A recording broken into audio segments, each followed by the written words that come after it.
کیا آپ نے کبھی رات کے سناٹے میں کسی ندی یا نہر کے کنارے کسی عورت کے رونے کی آواز سنی ہے؟ ایک ایسی آواز جو درد سے بھری ہو لیکن سننے والے کا خون جما دے۔ اگر ہاں تو وہاں سے فوراً بھاگ جائیں، کیونکہ وہ کوئی عام عورت نہیں، وہ لا یورونا ہے، یعنی رونے والی عورت۔ صدیوں سے لوگ اس کے خوف سے کانپتے ہیں۔ کہا جاتا ہے کہ وہ آج بھی اپنے مرے ہوئے بچوں کو ڈھونڈ رہی ہے، اور اگر اسے اس کے بچے نہ ملے تو وہ کسی کو بھی لے جاتی ہے۔ یہ کہانی آج کی نہیں بلکہ سالوں پرانی ہے، میکسیکو کے ایک گاؤں کی۔ وہاں ماریا نام کی ایک لڑکی رہتی تھی۔ ماریا اتنی خوبصورت تھی کہ لوگ کہتے تھے اس جیسا کوئی نہیں، لیکن اسے اپنی خوبصورتی پر بہت غرور تھا۔ وہ کہتی تھی کہ وہ شادی کرے گی تو صرف دنیا کے سب سے خوبصورت اور امیر مرد سے، اور اس کی خواہش پوری ہو گئی۔ گاؤں میں ایک امیر اور ہینڈسم زمیندار آیا۔ ماریا نے اپنے حسن کے جال میں اسے پھنسا لیا اور دونوں کی شادی ہو گئی۔ سب کچھ پرفیکٹ تھا۔ ان کے 2 پیارے بچے، ایک بیٹا اور ایک بیٹی تھی۔ لیکن وقت کے ساتھ ساتھ کہانی بدلنے لگی۔ وہ مرد جو کبھی ماریا کا دیوانہ تھا اب اس سے اکتا گیا تھا۔ وہ اکثر گھر سے باہر رہتا، شراب پیتا اور دوسری عورتوں کے پاس جاتا۔ جب وہ گھر آتا تو صرف اپنے بچوں سے پیار کرتا اور ماریا کی طرف دیکھتا بھی نہیں۔ ماریا کا غرور ٹوٹنے لگا۔ جس شوہر کے لیے اس نے سب کچھ کیا وہ اب اسے ٹھکرا رہا تھا۔ ماریا کے دل میں محبت کی جگہ نفرت اور جلن نے لے لی۔ ایک دن ماریا نے ندی کے کنارے اپنے شوہر کو دیکھا۔ وہ اکیلا نہیں تھا، وہ ایک نئی جوان اور خوبصورت عورت کے ساتھ تھا۔ وہ اس عورت کو پیار کر رہا تھا۔ یہ منظر دیکھ کر ماریا کا دماغ پھٹ گیا۔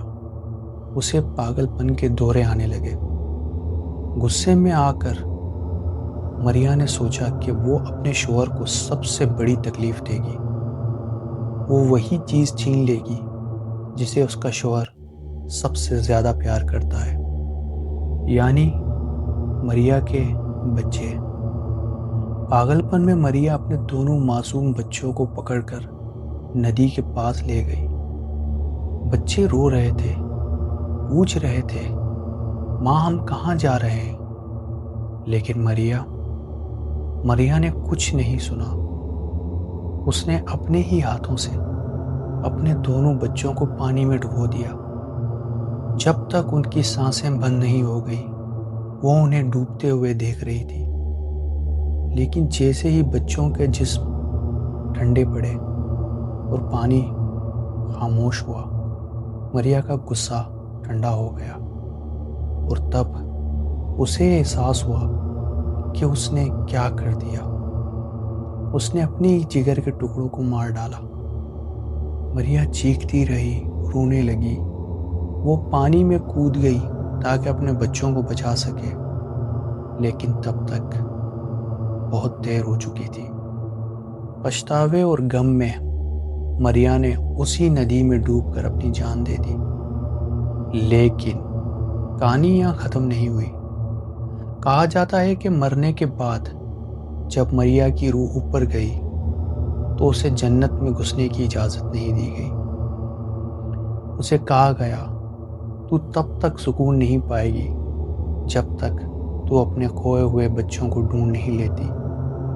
تب سے لے کر آج تک لا یورونا کی بد نصیب روح زمین پر بھٹک رہی ہے۔ لوگوں کا کہنا ہے کہ آج بھی میکسیکو اور امریکہ کے کئی علاقوں میں رات کو ندی کے کنارے ایک سفید لباس میں عورت دکھتی ہے۔ وہ ہمیشہ روتی رہتی ہے اور چیختی رہتی ہے، ہائے میرے بچے، ہائے میرے بچے۔ اور سب سے ڈراؤنی بات یہ ہے کہ اگر اسے ندی کے کنارے کوئی زندہ بچہ اکیلا مل جائے تو وہ اسے اپنے بچہ سمجھ کر پانی میں کھینچ لیتی ہے تاکہ اسے اپنے ساتھ رکھ سکے۔ اس لیے دوستو، اگر کبھی رات کو پانی کے قریب کسی عورت کے رونے کی آواز آئے تو رکنا مت، مدد کرنے مت جانا، بس بھاگنا، کیونکہ لا یورونا اپنا اگلا بچہ ڈھونڈ رہی ہے۔